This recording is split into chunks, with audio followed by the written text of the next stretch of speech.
Dhiigni musliimotaa tasajjigiin hafu lafeen obbola koo cabe akkamiin rafu gumaani baafannaa har'aa fi borullee seenaan ni yaadataa waan nu gootan kalee mirga uumamaan qabnu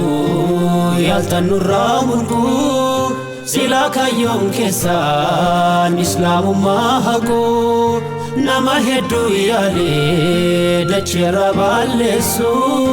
salaata dorkeetiin quraana mancaasu islaamni baragoota baay'ee obsaa malee tuttuqaan jaallatu beektu seenaa kalee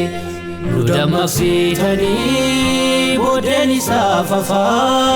jaalattus jibbitus diiniin itti fufaa